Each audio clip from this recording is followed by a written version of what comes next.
Bom, pessoal, eu queria, antes de começar a falar, eu queria pedir para vocês fazerem um pequeno exercício. Eu quero que você desligue tudo que pode te distrair agora. Eu quero que você ore e coloque para Deus tudo que pode te distrair internamente. Eu vou dar um tempinho, tá?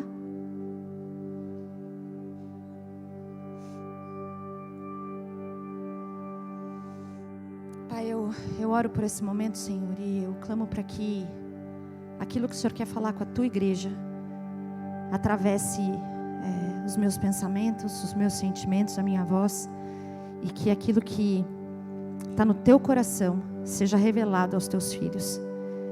Que aquilo que não é teu passe em branco, Pai. Que aquilo que é teu seja registrado pelo nosso Espírito e se transforme em frutos, Pai.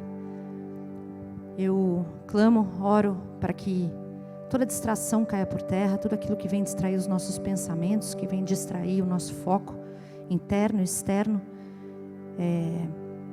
Eu ordeno que tudo isso seja repreendido, em nome de Jesus. Eu repreendo essas coisas e eu declaro que o teu povo, seja o teu povo que está aqui presente, seja o teu povo que está assistindo agora online, seja o teu povo que vai assistir depois, eu declaro que durante essa palavra, a atenção vai estar 100% focada naquilo que o Espírito quer dizer, em nome de Jesus. Amém? Muito bem. Pessoal, o título dessa nossa palavra hoje é: o posicionamento é inevitável. E a gente vai falar sobre algo que é muito importante e muito atual. Acho que independentemente da sua política, independentemente das suas convicções atuais, né? Porque o mundo, acho que especialmente nesses 2 últimos anos, vem vindo numa crescente de convicções, né? E independentemente do que você vive, eu acho que não dá. Tem uma coisa que eu acho que é unânime. A gente sabe que é um momento de muita tensão. Independentemente daquilo que você defenda, a gente sabe que a gente está num momento de muita tensão. Muita. E não é só no Brasil, é no mundo. A gente está num momento de muita tensão. Aqui no Brasil, particularmente, essa tensão, ela tá, assim, a gente nunca viveu, acho que, bem ou mal, tá, gente? Não estou colocando juízo de valores aqui, não. Mas a gente, essa geração, não viveu o que a gente está vivendo. Que é uma restrição muito grande a pensamentos, a falas, a posicionamentos. É ou não é? Independentemente daquilo que a gente, do lado que a gente defende, é fato. A gente está vendo assim, você não pode falar ou pensar muitas coisas, às vezes em ambientes fechados. Eu mesma, assim, para trazer essa palavra hoje, eu estou trazendo com muito tremor e com muito temor. Porque a ideia não é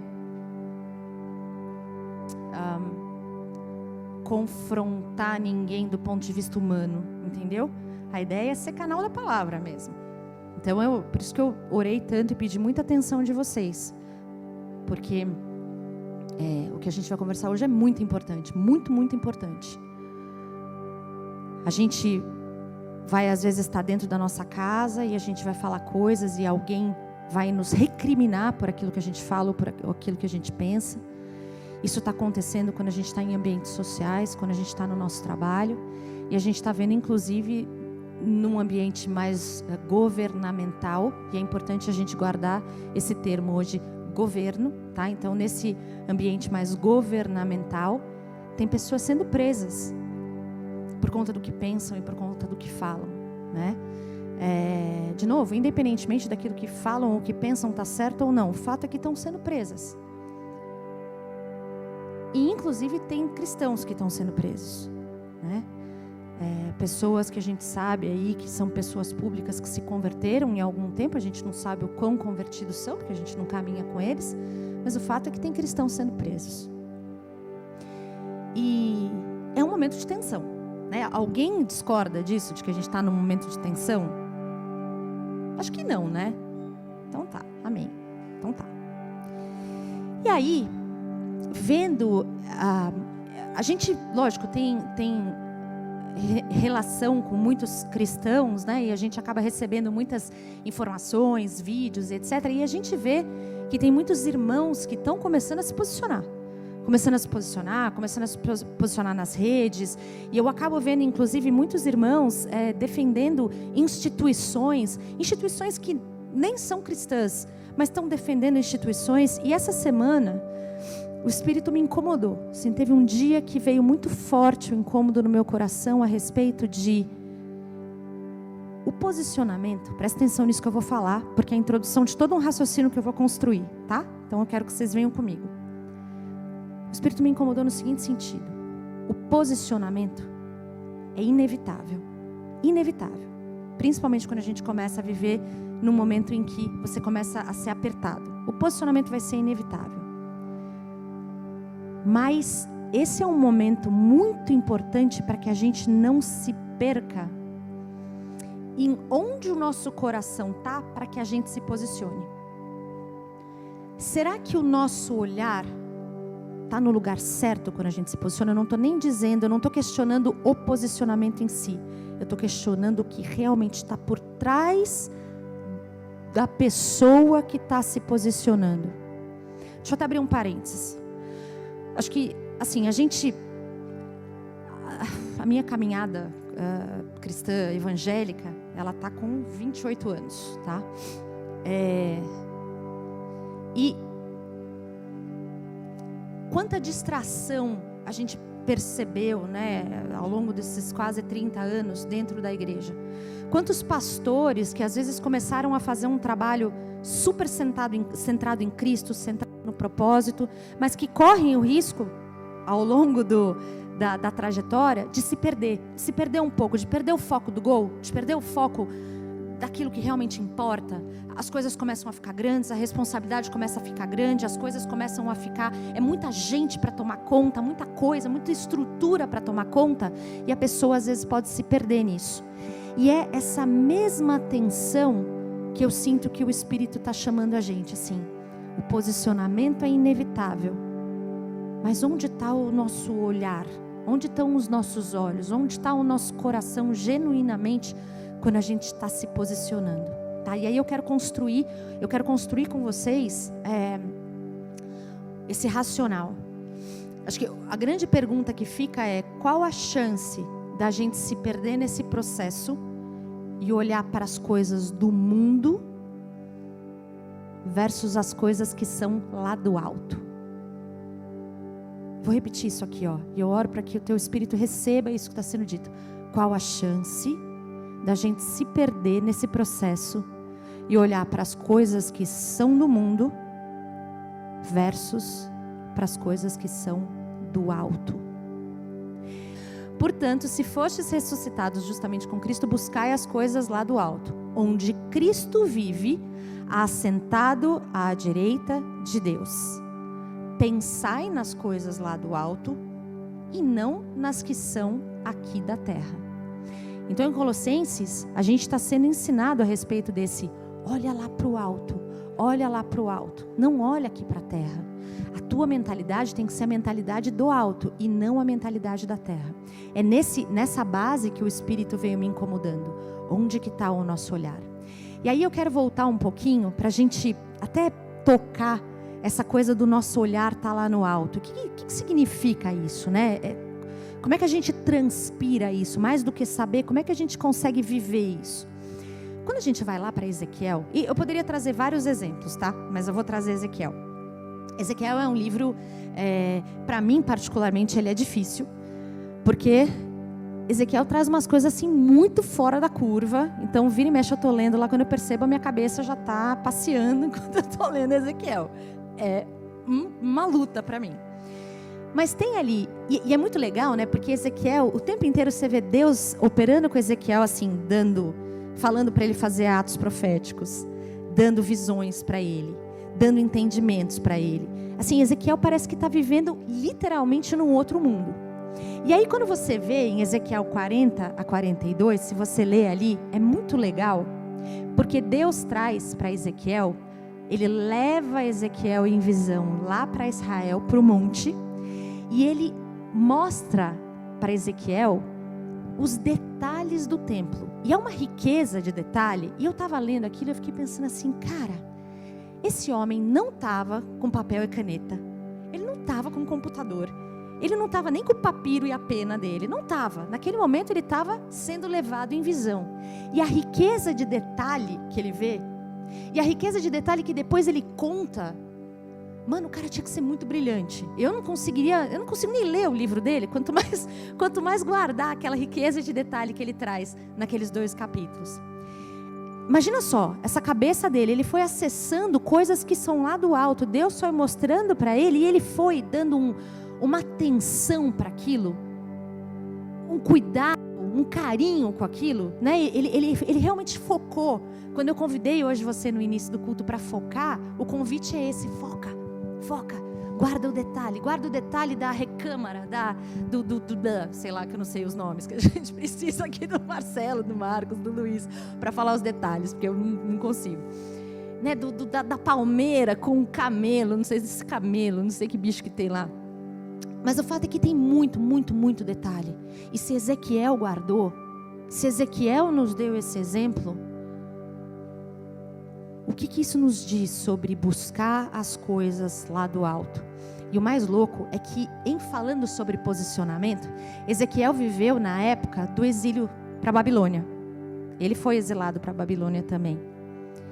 Então, ele não estava nem vivendo em Israel. Ele estava vivendo numa outra cultura, numa cultura totalmente pagã, politeísta, né, que adorava muitos deuses, que adorava em especial, esqueci o nome lá do deus que eles adoravam. Você falou alguma coisa? Não. E no capítulo 43, dentro desse contexto todo, e por que a casa de Israel tinha ido para a Babilônia? Porque a casa de Israel estava distante de Deus. Ou seja, os caras estavam com a cabeça totalmente fora lá do alto, não estavam pensando nas coisas do alto, foram para um lugar que era distante mais ainda das coisas de Deus. E Ezequiel, conectadão, pegando um monte de coisa. Ali no capítulo 43, no versículo 10, Deus fala assim para Ezequiel: Tu, pois, ó filho do homem, mostra à casa de Israel esse templo, para que ela se envergonhe das suas iniquidades e meça o modelo. Cara, que entendimento é esse desse homem que, vivendo longe da sua cultura, longe do templo, longe inclusive dos atos religiosos que muitas vezes os israelitas faziam, ele conseguiu acessar com esse grau de clareza, ele guardou, e Deus pediu para que ele se posicionasse sobre as coisas que são do alto. Então veja, quando Ezequiel é usado dessa forma, ele dá para a gente um exemplo de que quando eu guardo as coisas do alto e quando eu me posiciono sobre as coisas do alto, eu naturalmente vou contra as coisas que são do mundo e contra o sistema que está sendo implantado no mundo. Faz sentido, pessoal? Naturalmente, se eu me posiciono com aquilo que vem do alto, eu naturalmente vou chacoalhar o sistema do mundo. É fato. Então, a gente falou um pouquinho de Ezequiel. E Ezequiel acessando essas coisas lá do alto. Quando a gente vê Jesus na infinita graça e misericórdia, Ele veio não só pagar o preço da cidadania desse reino. Quando você vai fazer um processo de cidadania em algum lugar, você passa por um processo super burocrático. A minha irmã está fazendo a gente passar por um processo de cidadania lá na Itália. O Marcos já tentou um processo de cidadania nos Estados Unidos. É um processo super burocrático. E você tem que pagar por ele. Você paga. Não dá para você passar por um processo de cidadania sem pagar por ele. E nós passamos por um processo de cidadania.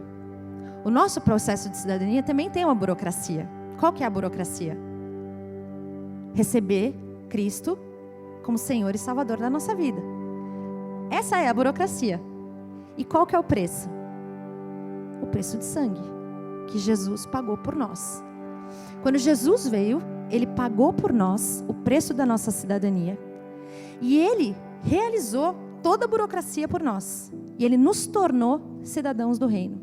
A partir do momento que a gente recebeu esses documentos e que a gente recebeu esse ato, a gente se tornou cidadão desse reino.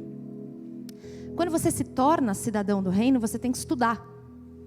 Você tem que entender quais são as leis, quais são os costumes, qual é a cultura daquele lugar. Porque, afinal de contas, se você é cidadão de um lugar, você precisa se comportar de acordo com as regras daquele lugar. Certo? Você precisa. Você não vai se tornar cidadão de um lugar para se comportar de um jeito diferente. Você tem que respeitar aquelas leis.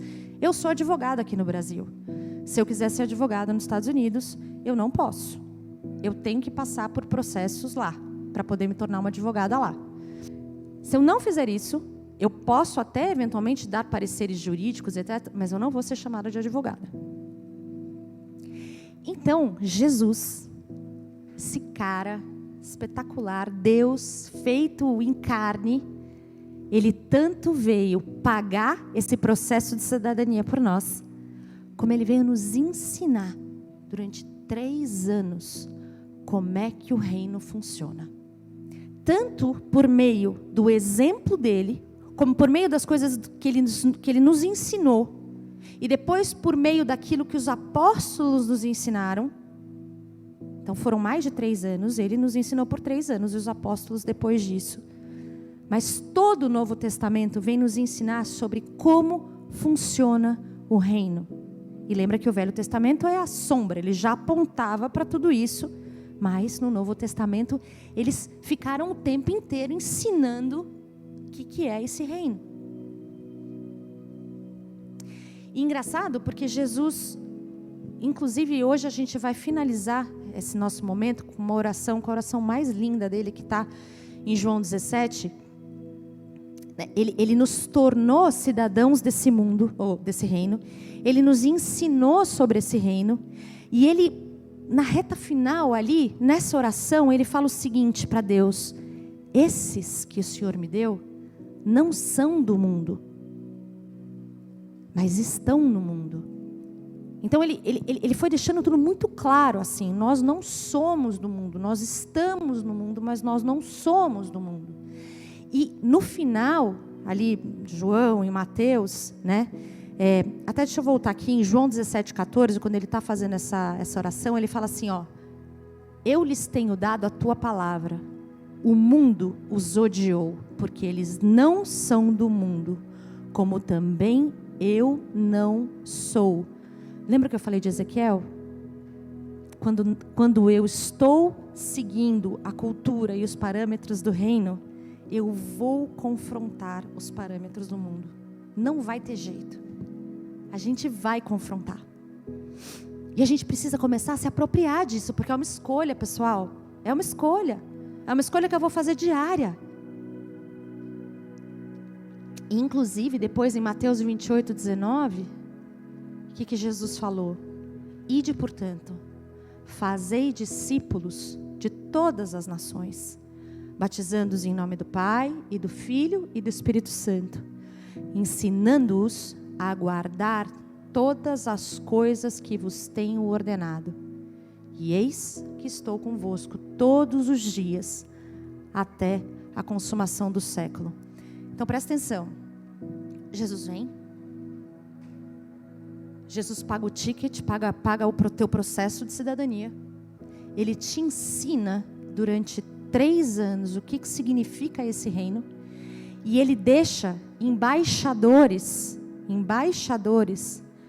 responsáveis, não para ficar dentro das suas embaixadas, mas responsáveis para irem aos confins do mundo, para ensinarem sobre esse processo de cidadania.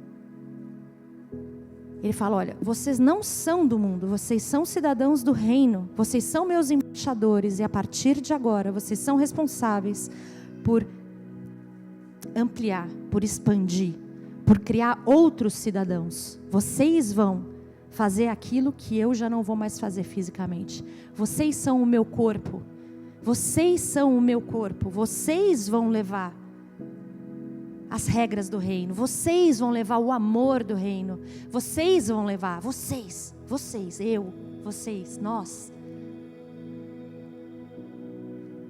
E é legal pensar nisso, porque Hoje, na verdade, o que eu estou trazendo aqui para a gente não é novidade para ninguém. Mas esse racional construído dessa forma, eu oro para que ele transforme as nossas mentalidades. Porque eu creio de verdade que o Espírito está querendo trazer algo fresco para o nosso entendimento, para o nosso posicionamento.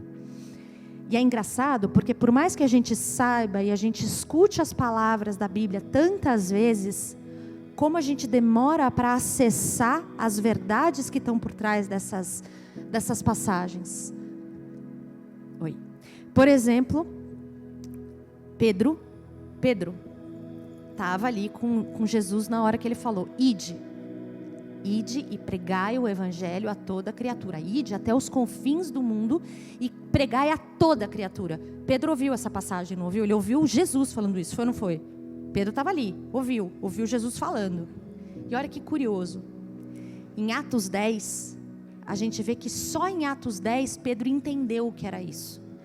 Em Atos 10, eu não sei quem já leu essa passagem. Atos 10, os apóstolos e os discípulos, né, estão começando o ide. E aí Pedro um dia está em Jope, sei lá. E ele está na casa de um cara que se chama Simão, o curtidor. E ele está lá em cima do eirado e ele está orando. Antes disso, a Bíblia conta, nesse capítulo 10, que Cornélio, um centurião que era temente a Deus, que orava, que dava esmolas. Cornélio recebe um anjo que fala para ele: as suas orações e as suas esmolas subiram. Eu vou visitar você e a sua casa. Então Cornélio, que é um centurião romano, está fazendo uma oração e recebe essa visão, recebe uma mensagem de Deus. E aí nessa mensagem ele também já entende que é Pedro. Ele fala: olha, tem um cara que se chama Simão Pedro, que está lá na casa de Simão, curtidor. E esse cara é quem vai batizar você e a sua casa. E aí Cornélio manda dois colaboradores dele, sei lá como é que fala, à época, lá 2 funcionários para irem atrás de Pedro. Muda a cena. Pedro está lá em cima do eirado, orando. E aí ele tem uma visão. Ele é levado, a Bíblia fala que ele é levado em êxtase. Então ele realmente entra meio que, ele fica fora mesmo. E ele vê um lençol baixando sobre o eirado, lotado de animais. E ele ouve uma voz: pega, mata e come. Alguma coisa assim. E naquela época, os judeus, eles só comiam coisas puras. Até hoje, né? Você tem a comida kasher, ou kosher, enfim. Tem a comida kasher, que tem que ser purificada, tem que passar por um processo com uma rabinificação, sei lá como é que se chama isso. E o fato é de que aqueles animais que estavam sobre aquele lençol, e na época também tinha coisa sobre animais puros e impuros, e aqueles bichos que ele vê em cima do lençol eram bichos que ele não poderia comer. Então quando ele recebe aquela palavra, mata e come, ele fala: não, de jeito nenhum. É quase que Deus está querendo me fazer uma pegadinha, né? Não vou comer, né? Aí volta a voz: pega, mata e come. Não vou, acho que eu vou cair. Mas aí a voz fala: o que eu purifico, purificado está. Então nessa hora, olha que louco, cara. Nessa hora, Deus começa a fazer com que Pedro entenda aquilo que Jesus falou lá atrás. Jesus já tinha falado. Daí o que acontece? Vêm os 2 funcionários lá de Cornélio, chegam no lugar e contam que Cornélio recebeu um anjo. E aí Pedro entende.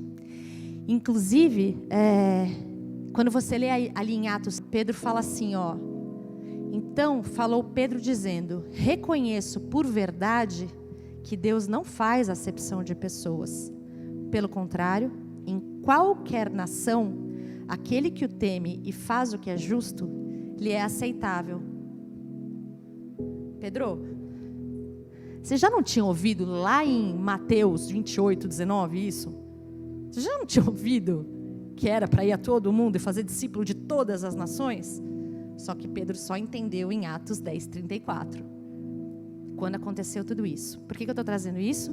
Porque por mais que eu e você já tenhamos ouvido 30 milhões de vezes as mesmas coisas, pode ser que a gente ainda não tenha entendido. E é por isso que é tão importante a gente se manter humilde e com espírito ensinável o tempo inteiro. Porque pode ser que eu ainda não tenha acessado algo que é muito importante. Inclusive, quando a gente lê em 1 Pedro 2,9, né, Pedro, e eu fui consultar os universitários, mandei uma mensagem para o Marcos e para o Maia, até o Mar trouxe para mim. nas cartas de Pedro, as cartas de Pedro são bem depois de Jesus. Então Pedro já tinha entendido essa questão de... E aí ele fala lá o que a gente repete várias vezes em 1 Pedro 2:9. Vós, porém, sois raça eleita, sacerdócio real, nação santa, povo de propriedade exclusiva de Deus. Para quê? A fim de proclamardes as virtudes daquele que vos chamou das trevas para a sua maravilhosa luz. Vós sim, que antes não erais povo, mas agora sois povo de Deus, que não tinhas alcançado misericórdia, mas agora alcançastes misericórdia. Essa 1 Pedro 2 é tudo aquilo que eu falei para vocês que Jesus veio fazer. Jesus comprou para a gente a cidadania, nos ensinou como funciona e mandou a gente ser embaixador ativo. Pedro está falando exatamente isso aqui. E olha quanto tempo ele demorou para entender e para ensinar isso. Então é muito importante a gente ficar atento, principalmente num momento como esse em que a gente está vivendo. Aliás, quando a gente fala em Atos, os apóstolos e os discípulos foram extremamente perseguidos. Mas eles não foram, e eles foram perseguidos porque eles se posicionaram constantemente. Eles se posicionaram não só pela fala deles, mas eles se posicionaram pela cultura que eles estavam implantando. Quem já leu Atos e quem não leu, proponho que leia. Atos, você vê uma cultura completamente diferente. As pessoas vendendo as coisas e criando um ambiente comum em que todo mundo vivia junto, em que era muito diferente. Eles estavam buscando viver a cultura do reino da forma mais genuína possível. E aquilo abalou a cultura do momento. Aquilo abalou, chacoalhou tudo. Chacoalhou principalmente os religiosos da época. Incomodou demais. Viver conforme o reino, pregar o reino, incomodou demais. Foi contra as instituições, foi contra as estruturas. E por isso eles foram caçados. Então, presta atenção. Em Atos... eles não estavam indo contra as instituições.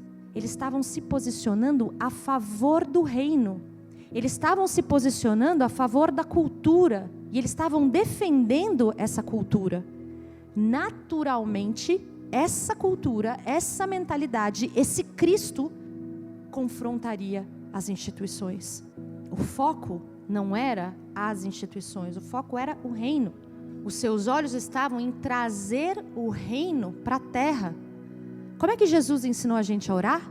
Seja feita a tua vontade, assim na terra, como é no céu. Seja feita a sua vontade, assim na terra, como é no céu. Os olhos daqueles apóstolos, daqueles discípulos, estavam em trazer o reino para a terra. E isso confrontava o status quo. Não tinha como ser diferente. Quem que é o príncipe do mundo, gente? Capiroto, né? Capiroto é o príncipe do mundo. Ele vai fazer de tudo para não deixar a cultura do reino avançar. Vocês percebem que é uma guerra de governos? Lembra que eu comecei e falei, presta atenção nesse termo, governo. É uma guerra de governos que está acontecendo. Não é uma guerra política. Não é uma guerra de convicções, não é uma guerra pela liberdade, pela pontos de vista, valores morais. Não é uma guerra por isso. Não é, gente. Ou a gente está brincando de igreja, ou a gente vai entender que existe uma guerra de governos acontecendo. Existe uma luta muito maior do que a gente consegue ver por quem vai dominar o mundo. A gente já sabe o fim da história. Mas agora o que está acontecendo é uma guerra de governos. A gente tem sim que se posicionar, mas a gente tem que se manter continuamente atentos. E aqui eu vou ler, e vou ler com calma. Não se trata do que eu acho. Se trata do que Deus acha. E eu vou me posicionar sobre isso. Não se trata da cultura que eu acho certa. Se trata da cultura do reino. E eu vou me posicionar nesse sentido. Não é sobre pontos de vista. Não é sobre o meu ponto de vista. Não é sobre minorias.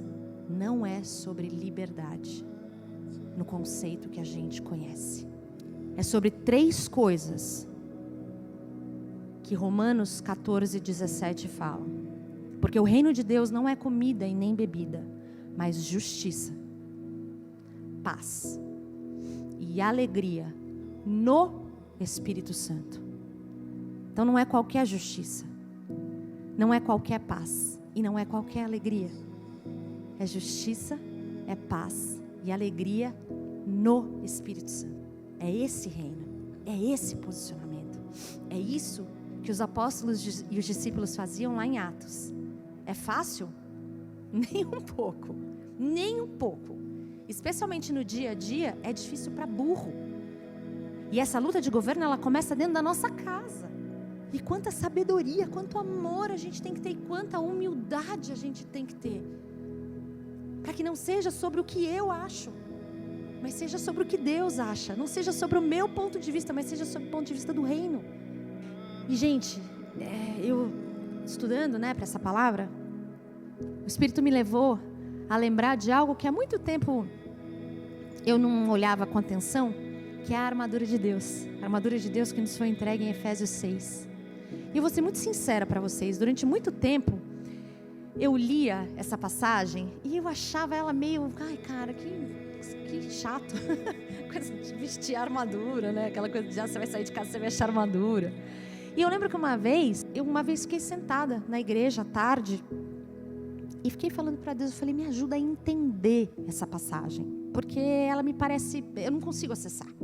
E fiquei lá um bom tempo. E naquele dia, o que eu senti de Deus para mim, isso faz mais de 20 anos, o que eu senti naquele dia é que o Espírito me falou o seguinte, filha, é sobre mentalidades, é sobre posicionamentos, sobre o coração, Alguns que já caminham algum tempo comigo sabem que eu gosto muito de pensar naquele iceberg que fala o que eu penso, define como eu me sinto, que define como eu ajo. Isso tem muito a ver com Provérbios 23, O que a gente pensa no coração, assim a gente é.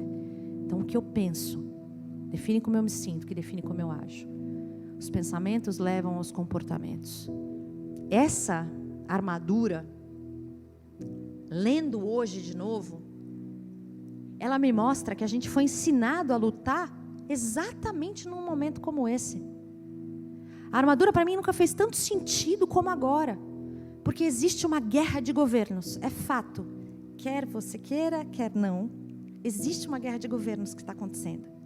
E aí, o que Deus fala para a gente é, veste a armadura. E o que é essa armadura? Mentalidade de salvação. Defenda a salvação, se posicione pela salvação. Coraça da justiça.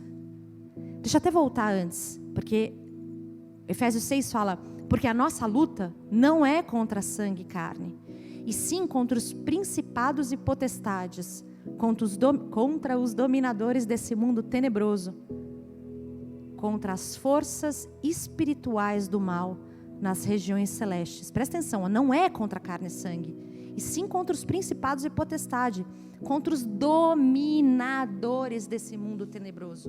O governo está na mão hoje desse estreco, desse trem aí. E a gente precisa se posicionar. E aí sim a armadura. Defenda a salvação, defenda a justiça do Espírito. Defenda a verdade, o cinto da verdade. Os sapatos da preparação do Evangelho de paz, a espada do Espírito, que é a palavra de Deus. Essas são as nossas armas, essa é a nossa defesa, essa é a nossa guerra. Se a gente se vestir realmente dessa armadura, o nosso posicionamento vai estar centrado no reino de Cristo. Então é uma pequena chave, pessoal. De novo, às vezes não vai mudar o produto, entendeu? Às vezes você vai continuar se posicionando pelas mesmas coisas, mas é uma mudança de chave, no sentido de por que eu estou me posicionando. Pelo que eu estou me posicionando? Eu estou me posicionando por mim mesmo? Porque vamos lá, a gente sabe, ontem mesmo a gente estava conversando sobre isso. Jesus ensina a gente a olhar para o próximo. O outro lado ensina a gente a olhar para a gente mesmo. É sobre mim, é sobre o que eu acho, sobre o que eu penso, sobre a minha felicidade. Jesus, que é o nosso modelo, morreu por nós. Não podia ter alguém mais altruísta. Esse é o nosso exemplo. O nosso exemplo não é o que eu acho. Ele se entregou por nós para que nós pudéssemos nos entregar por Ele. Talvez eu continue defendendo as mesmas coisas, mas eu não defendo, não é contra uma instituição. É a favor do reino. É a favor da paz, da justiça e da alegria do Espírito Santo. Dessa salvação, dessa justiça, desse evangelho, dessa palavra, dessa fé. Eu não coloquei o escudo da fé aqui, o escudo da fé, a fé. E uma coisa que a gente precisa entender, que eu acho que graças a Deus essa igreja tem trazido esse entendimento, é de que nós não vamos para um lugar longe da terra quando virar. Jerusalém é que vai descer, a nova Jerusalém vai descer. Então, gente, é como se nós estivéssemos já sendo são os precursores, né? Quem está começando isso, é quem está estabelecendo esse reino na terra. Porque é essa terra que vai ser redimida, é aqui que a gente vai morar. Olha só, gente, o reino de Deus será estabelecido. E nós somos chamados em Colossenses 3:9 para sermos colaboradores de Deus. Colaboradores, corpo, colaborador. Corpo, colaborador. Você tem uma missão, eu tenho uma missão, cara. A gente foi chamado. Isso é maravilhoso, isso é espetacular. Em Mateus 6:9, fala assim, ó, a oração, né? Portanto, vós orarei assim: Pai nosso que estás nos céus, santificado seja o teu nome, venha o teu reino, faça-se a tua vontade, assim na terra, como é no céu. Quando você está orando isso, você está estabelecendo o reino na terra. Por que Jesus falaria para a gente estabelecer o reino na terra se a gente não fosse ficar aqui? Atos 1:10, que é logo que Jesus ascende. E estando eles com os olhos fitos no céu, enquanto Jesus subia, eis que 2 varões vestidos de branco se puseram ao lado deles e lhes disseram: varões galileus, por que estáis olhando para as alturas? Esse Jesus, que dentre vós foi assunto ao céu, virá do modo como vistes subir. Ele vai voltar, ele vai descer. Apocalipse 21:2. Vi também a cidade santa. Então João ali em Apocalipse está vendo, né? Assim como aconteceu com Ezequiel, enfim, ele vi também a cidade santa, a nova Jerusalém, que descia do céu, da parte de Deus, ataviada como noiva adornada para o seu esposo. Então, gente, vamos lá, só para a gente fazer a amarração aqui. Estamos num tempo tenso, é um tempo tenso, é um tempo difícil. E a igreja, a igreja, eu digo, cada um de nós, e nós em comunhão, em comunidade, a gente precisa se posicionar, não tem mais jeito. Porque se não for assim, a gente vai ser estrangulado. E se em algum momento aquilo que a gente crê confrontar com a cultura do mundo, se continuar como está, a gente vai ser calado. Não adianta a gente achar que não existe esse perigo, entendeu? Porque a Bíblia fala que vai ser assim. Então não adianta a gente fingir que não é com a gente. E eu sei que é uma palavra dura, né? É uma palavra que dá um friozinho na espinha. Mas ao mesmo tempo, a gente foi preparado para um tempo como esse. A gente tem sido preparado para um tempo como esse. A gente precisa olhar para as coisas que são do alto. Jesus morreu para isso. Jesus ganhou, Jesus comprou a nossa cidadania. E nos ensinou a respeito dessa cidadania.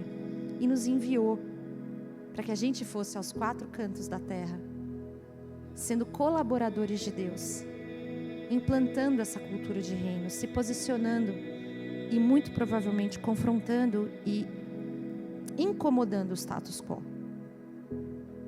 Não tem outro jeito. E eu não falo isso para vocês, eu vou ser muito sincera para vocês, eu não sei muitas vezes como fazer. Então eu oro profundamente para que o Espírito Santo me revele, te revele, no pequeno, no dia a dia, como se posicionar com graça e com sabedoria, para que a gente seja realmente sal da terra e luz do mundo, sabe, gente? Porque não é sobre bater boca, não é sobre bater cabeça. Isso quem faz não é Deus, isso quem faz não é Cristo. Quando Cristo fala, Quando Cristo fala, ele gera reações transformadoras para bem e para mal. Existe uma guerra de governos e a gente pode ser colaboradores de Deus ou não. Que a guerra está posta, ela está. E eu vou ler para acalmar o coraçãozinho, para confortar, né, dar aquele abraço no coração de todo mundo. Eu vou ler e eu queria que vocês realmente, se você quiser fechar o olho, você fecha. Se você quiser ficar de olhos abertos, você fica. Eu vou ler com vocês a oração linda de Jesus em João 17, que é uma oração que ela faz a gente chorar. Tendo Jesus falado essas coisas, levantou os olhos ao céu e disse: Pai, é chegada a hora. Glorifica a teu Filho, para que o Filho te glorifique a ti, assim como lhe conferiste autoridade sobre toda a carne, a fim de que ele conceda a vida eterna a todos os que lhe deste.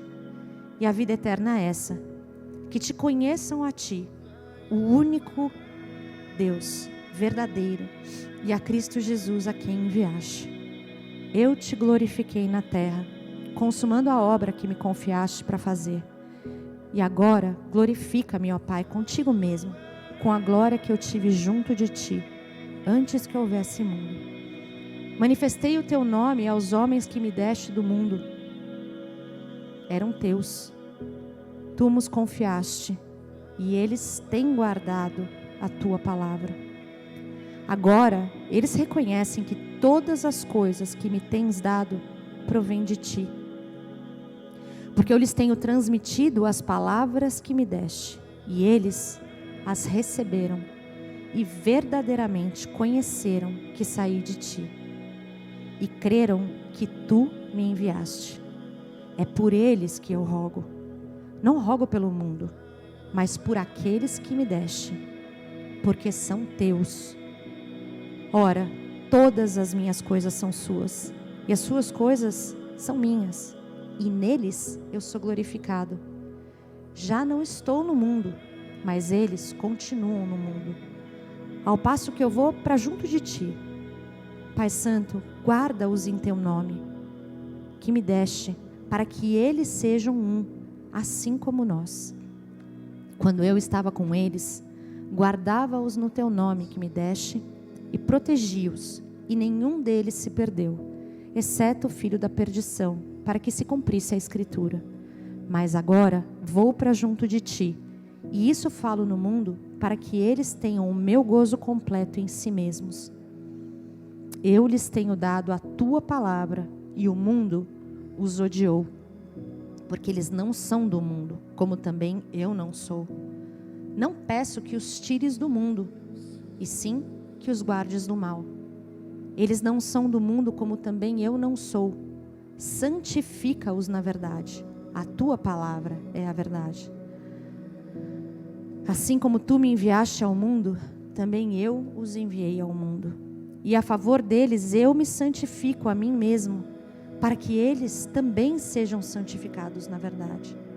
Não rogo somente por estes, mas também por aqueles que vierem a crer em mim, por intermédio da sua palavra, a fim de que todos sejam um, e como és tu, ó Pai, em mim e eu em ti, também sejam eles em nós, para que o mundo creia que tu me enviaste.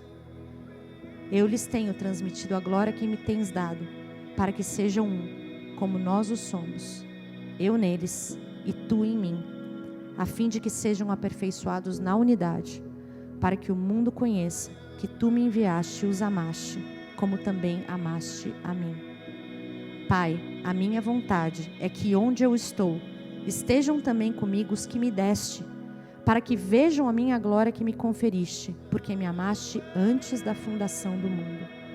Pai justo, o mundo não te conheceu, eu porém te conheci, e também estes compreenderam que tu me enviaste. Eu lhes fiz conhecer o teu nome, e ainda o farei conhecer, a fim de que o amor com que me amaste esteja neles, e eu neles esteja. Ele orou por nós. Nessa hora, Ele orou por mim, Ele orou por você. Ele orou pedindo para que Deus nos guardasse. Para que Deus não nos tirasse do mundo, mas para que Ele nos livrasse do mal. Entendendo a missão, ele ainda colocou para Deus: puxa, como eu queria continuar protegendo eles. Mas ele mais uma vez declarou a confiança dele a Deus e falou: eu sei que o Senhor vai proteger. Essa era a palavra que eu tinha para hoje. Uma palavra importante, e que eu oro em nome de Jesus para que isso transforme a nossa forma de se posicionar, sabe? De ver as coisas. Porque a nossa luta não é, nunca foi e nunca será contra carne e sangue. Amém?